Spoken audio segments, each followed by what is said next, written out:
I started sailing at the age of 6 when my dad, the Admiral, bought his first little yacht, a fabulous Lancashire 22. Of course, it was massive to me and my even younger sister at the time, but in hindsight must have been pretty blooming cramped for my mum and dad. Dad could barely get me off the tiller from day one. That was it. The love of being on the water, the love of sailing, the sense of freedom and adventure. It's where I've always felt the happiest and most at peace ever since. To quote a bit of a cliche, salt water for blood.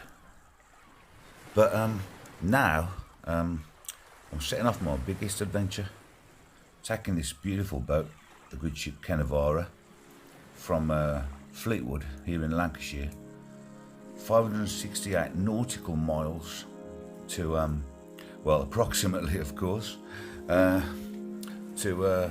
well, home for her in Saltash on the River Tamar. I started solo sailing about 8 years ago, I think, and you know, just coastal mainly. My first really, well, it was long to me, 7 hours from Brixham up to round to Plymouth and up the Tamar to Saltash. But this is obviously a completely different kind of thing to coastal hops, and yeah, there's an element of trepidation. I'm certainly hoping I have some crew for some bits of it, and well, I certainly hope it's going to be fun too. Can't wait to get this beauty in the water, and hey, I'm glad to have you with me here too. And Kenevara's, hopefully.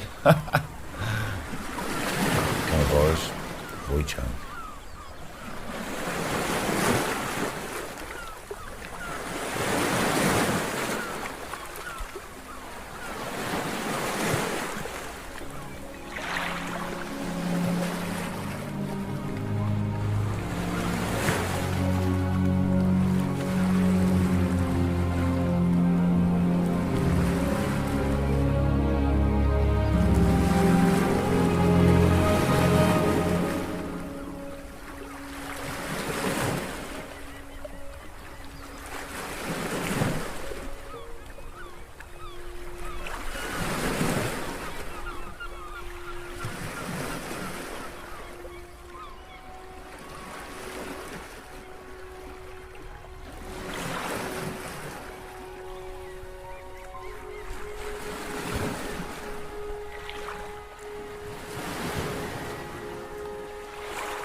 First off was a very joyous launch day, and some bubbly on the go, and some of my very great mates who'd helped me along the way in Fleetwood, and then we got to a very stuttering start. My mate Jez had come to crew with me.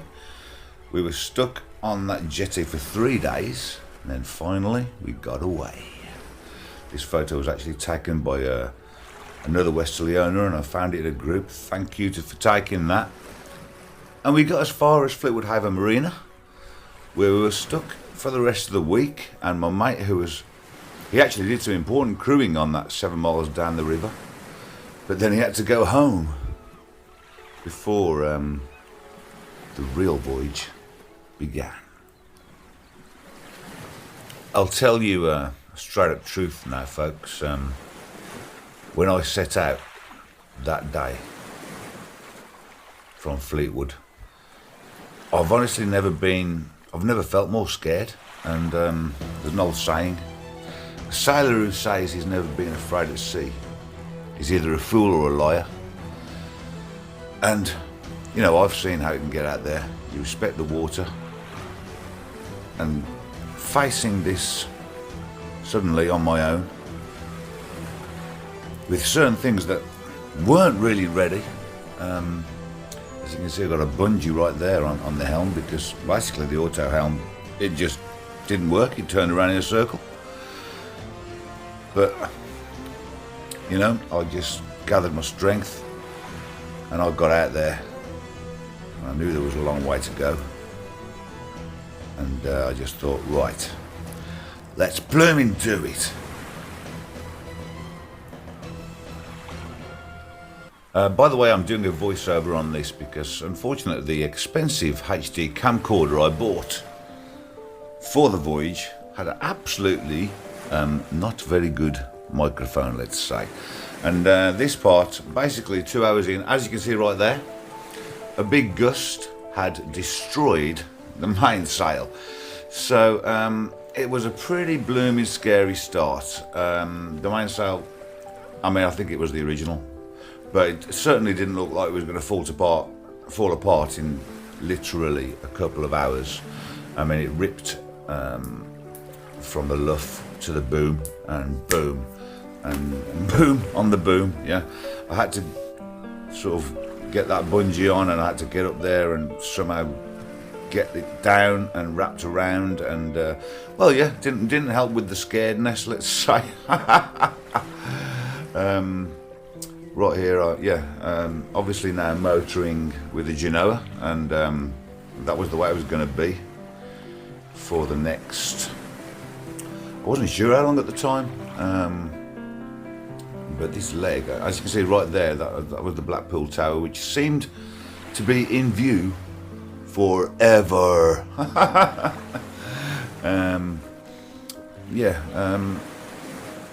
It wasn't a very easy beginning, and as you can see, the sun was setting, but I was, you know, I had my strength and determination, and but yeah, the scaredness continued to rise, and Kenevara kept on rocking.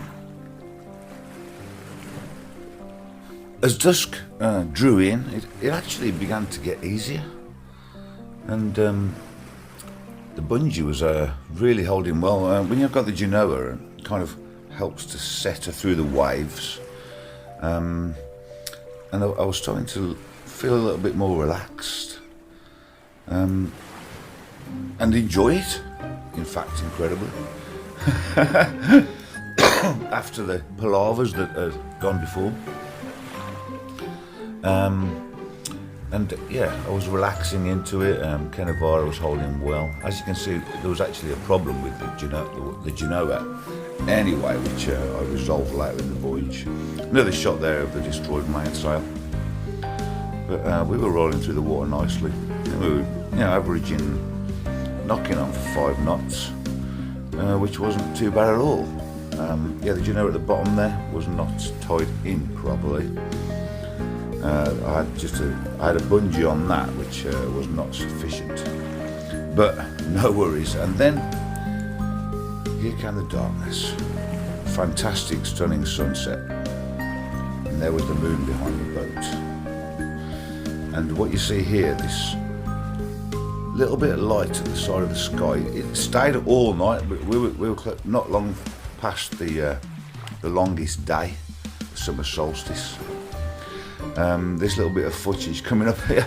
I'm not looking my most rock and roll, but I thought I'd put some in, and that's what you look like after you've been through a certain amount. And yeah, actually I still look pretty darn scared there, and yeah, not my sexiest, but as I said, you know, I'm replacing all this sound with this voiceover. This was probably around 3 AM, I think, and I was describing, believe it or not, that things have been a bit better. And then before I knew it, it was dawn. And I was racing towards Holyhead. I'd got the tidal flow perfect. Sun coming up. A astern of Kenevara, and I was actually, considering, how long I'd already been at sea, I was feeling quite buzzed at the time. As you can see right there, we were getting up to 6.3. We got up to over 8 knots, and I actually gave Big Vern a rest, and I think I held 6.5 knots for 45 minutes or so with just the Genoa. And at this point, I still had mad ideas of fish guard, mad. And what actually happened was I got myself into the beautiful anchorage of Pwllheli. Sorry, Welsh people. And it had been 111.6 nautical miles in 24.6 hours. And then I had 2 days rest in this beautiful anchorage.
And it ended up being quite a long rest. I actually got into Pwllheli on July the 14th and kept the good ship Kenevara there until September the 14th.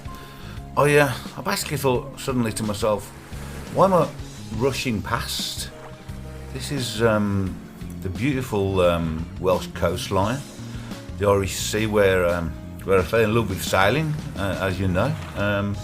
I certainly hadn't been into Pwllheli before, and it's actually the only marina you can get into around there, or even harbour, with a draft like Kenevara's at all states of tide, just about.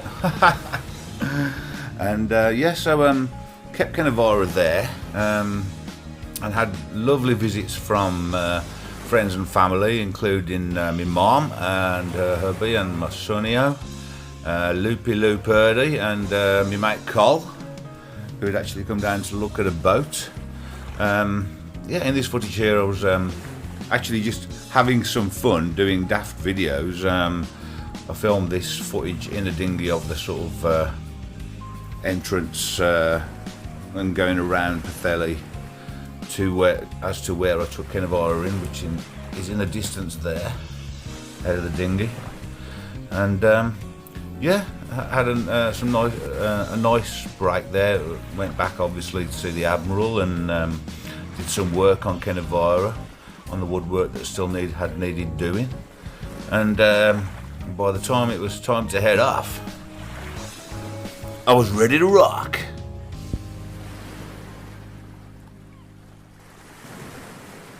Well, we're just heading out, and there is a nice breeze. I think we're going to have a nice bit of wind in the mainsail initially, and see how we go. It's goodbye to beautiful Costa del Pwllheli, and onwards, let's rock.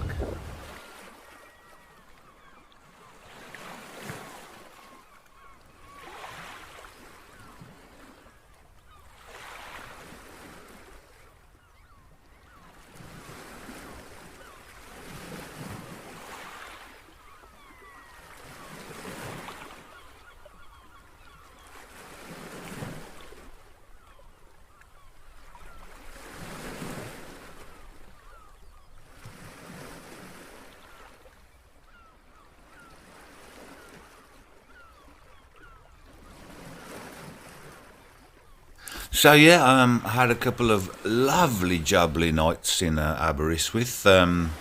First night with Pwllheli babes, and we went out in Aberystwyth. I'd never even been in Aberystwyth before, even when I was a kid. And we arrived by sea, and it was a kind of lockdown-in night out, but not that bad. Quiet, but at the time there was no face masks in Wales required, and we found a nice bar, and everyone had to sit, fairly spaced out, man. And then I had a nice detox night before I headed off on the next step that you're seeing now, which is the plan was to go straight to Fishguard, but I ended up here in. I just thought this place was too beautiful to pass. As you can see, this is Newport Bay. And I just thought, oh man, I'm going to plonk the anchor down here instead of Fishguard. And absolutely stunning. It all cleared up from the misty start to these beautiful views you're seeing now. And I had a splendid time. And I didn't tell anybody else about this until after the voyage was completed, actually. But overnight, the anchor dragged over 1 kilometre, believe it or not, and I couldn't even see this part of the boat. That headland that you're seeing over there on the right, that land in the background, we were closest to that. But where it held, it was in 46 feet of water. It was just it was the rocky bit that the anchor didn't like. And I'll let you in on something else. To be honest, I heard the anchor dragging over the rocks overnight, but somehow I knew that I'd be okay. I'd put out. It was 25 feet when I anchored. I put out 150 feet of chain. So these pics are on the way to the Bristol Channel. Voyage home log. Behind us there in the distance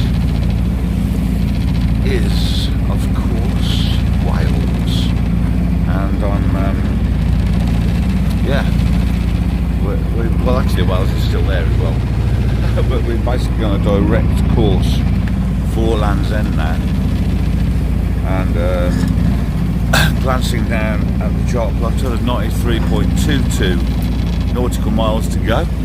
Okay, just filming this to try and give you an idea of why I've turned back today. And this was, I'm following us now, so it's easier. And that's Milford Haven up ahead, I think. And going to be up to force 5-6 tonight. I wasn't expecting it to already be this bumpy. Basically, as soon as I got off the bottom of Wales and into the channel, this began. There we go. Here's one. It's about 8 metres swell, and I'm not even getting up there to get that mainsail down right now, as you might imagine. Whoa! Okay, so heading into Milford Haven for the first time ever, and at current speed, I don't know if you can see it ahead, current speed is about an hour away. This is actually quite a bit more gentle already, but now I've said that, I must have one will come in probably. I don't know if you can see down there, radiator, grill, stuff that I should have actually packed away, but anyway, I'm blooming looking forward to getting into this port actually, and being able to get up on the deck, get the sail down, because obviously look, it's not doing anything anyway, but there's a huge sea, and there's going to be a massive wind later to make it that even bigger. Lovely blooming jubbly.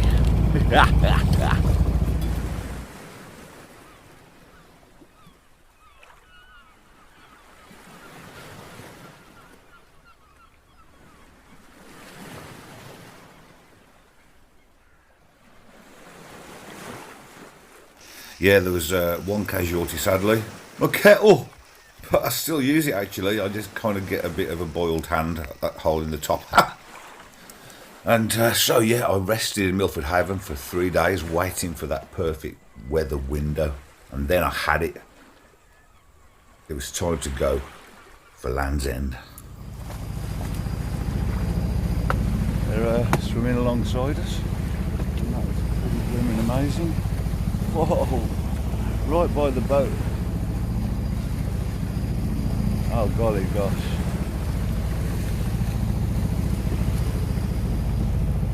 That's absolutely amazing.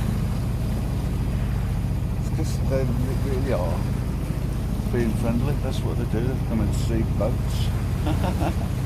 That looked like a little one with its mum then.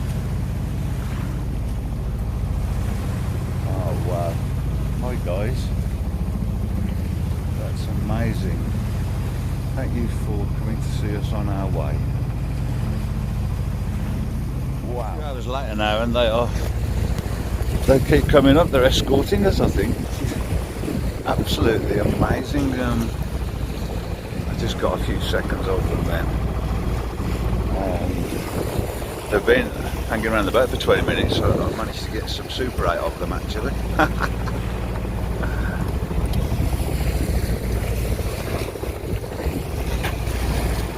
Yeah, they just constantly keep popping up. I think it could be, basically Kenevara's got black anti-fouling.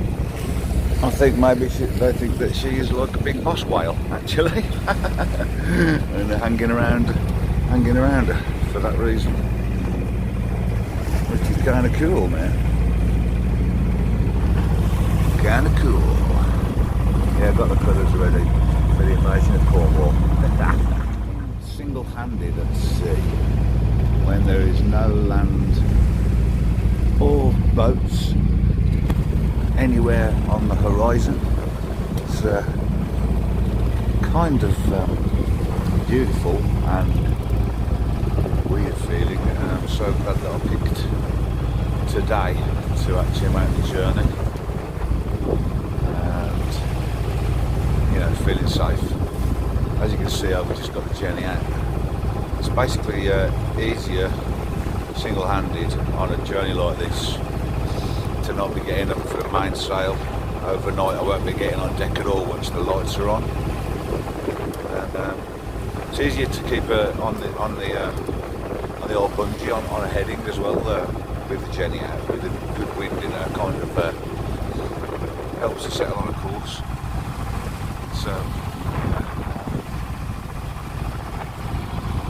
I think the dolphins have gone there too. I think they gave a final pass, and then I think they've gone back up to Wales. Under 80 miles from Land's End, and obviously I won't get there till tomorrow morning. But yeah, it's stunning out here. Camcat's log 10 to 7. And as you can see, the sun is getting low in the sky. I have lit up. I haven't got to get up on the deck again all night. And we've gone off course, of course. There's barely any wind. So I'm going to fuel up Big Vern, put some more prop shaft grease in about 45 minutes time. And then we can literally rock through the night.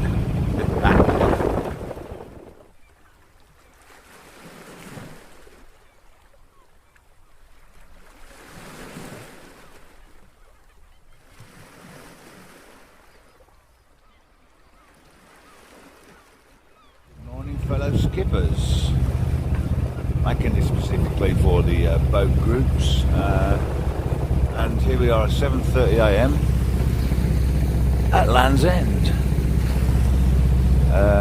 I bet not many people get to sail this close to it, but it's as you can see, very slight sea today as shipping forecasted.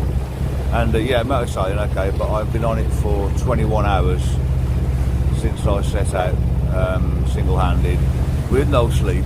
So I've got the Jenny out and I've got the engine on, and I'm quite happy to chug around to Mousehole like this. And what a morning, eh? Woo!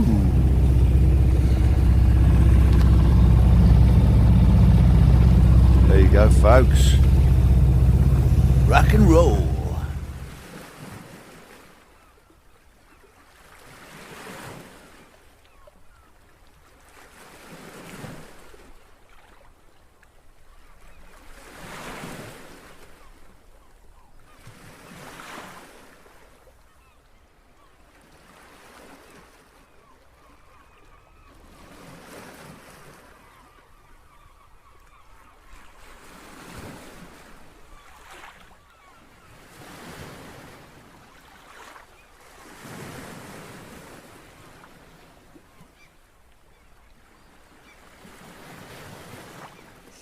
It was a beautiful morning when I set off from Marshall for Falmouth.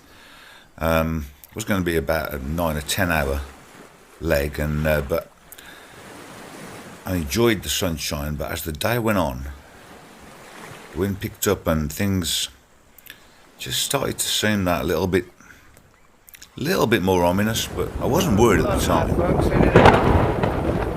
got the main down, and we're doing. Just now I was doing 5.8 knots. Just the jelly. Wind has picked up. Really right over the just the jelly. You can see that. If I straight the camera, that's it. That's it. Yeah, woo! Blimey. This wind is picking up.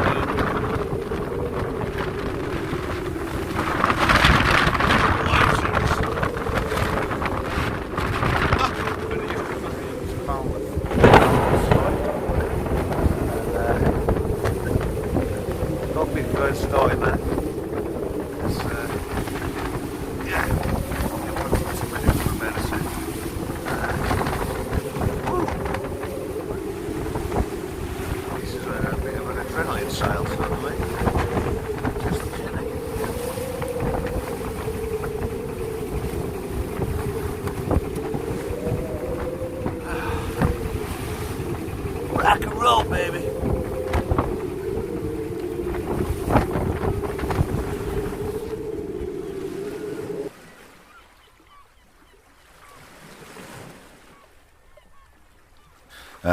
I think you might imagine, I was very relieved to get into stunning Falmouth. Amazing place.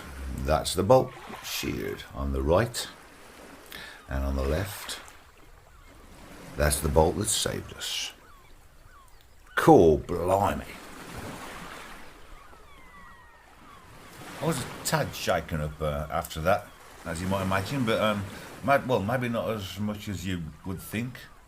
I was kind of pretty hard and salty seadog feeling by this point of the voyage, and I was just really chuffed that I handled it. I mean, like thrown around like a rag doll. I mean, she was put on her side. She was on her side with just the jenny out.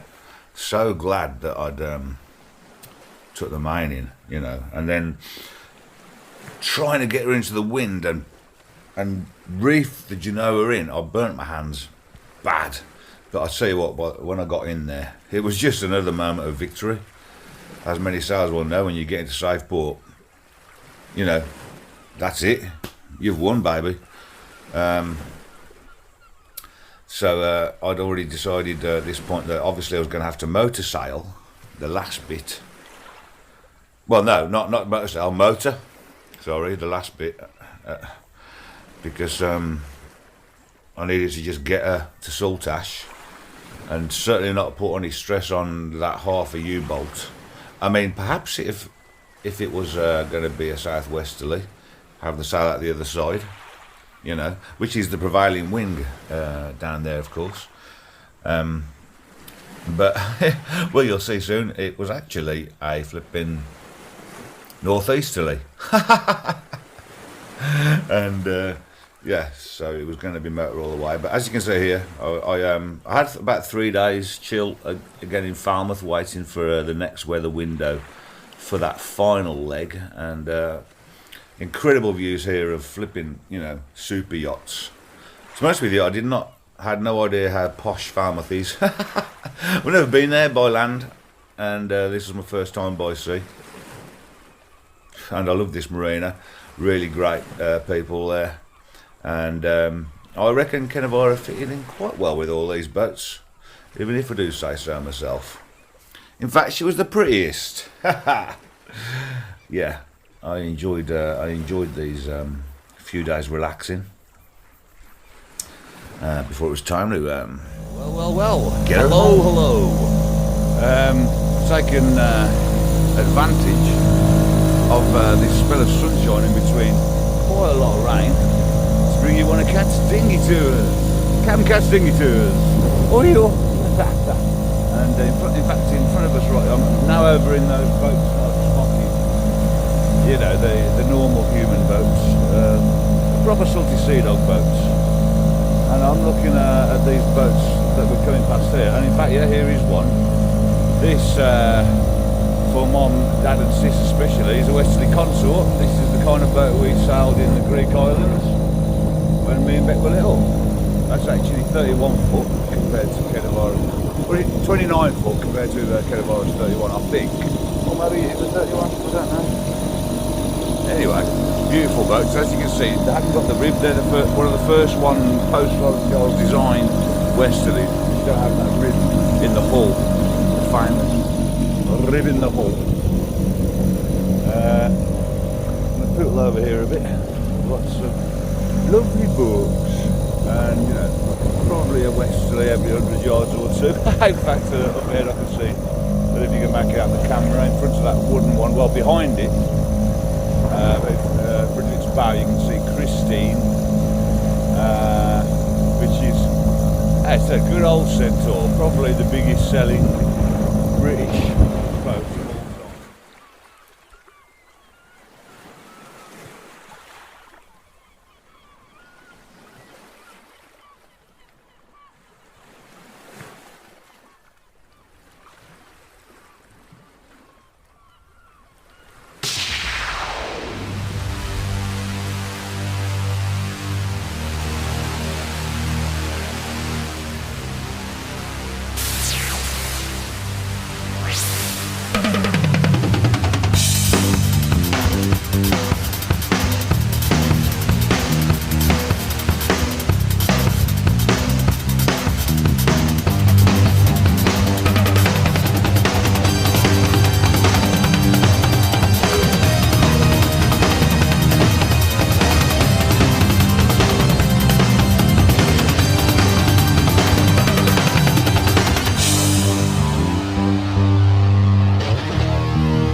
Girl, babe, I've got to see you now. You must realize that I don't care where or how. You were looking so confused, I didn't know just what to do. What you gonna do about it? You were looking so confused, I didn't know just what to do. What you gonna do about it? And maybe the time has come for us, you see. We got to do something, now it's you and me.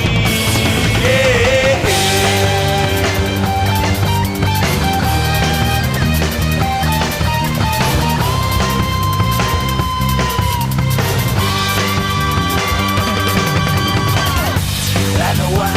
You, but I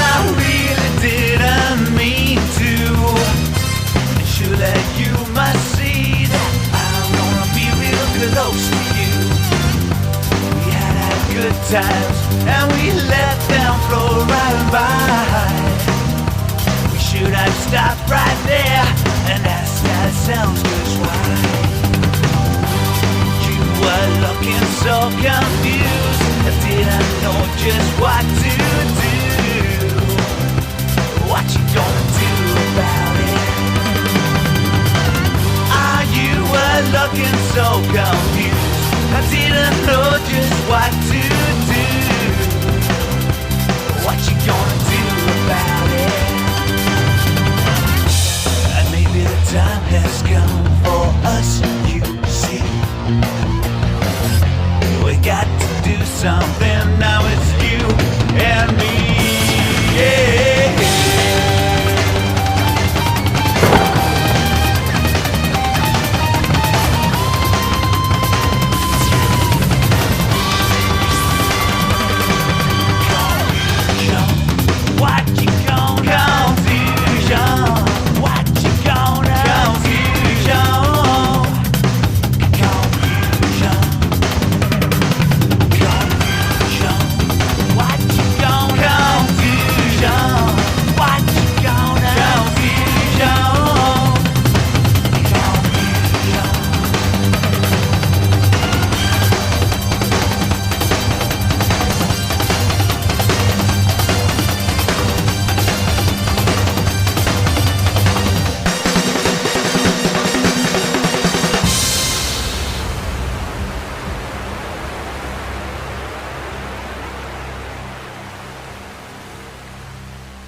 Everybody, love you loads. And here's to swimming with four-legged women. The justice will see through pain and pleasure. And though the years they trail away, the stories they will stay burned in legend. Oh, we're never gonna find, never gonna find.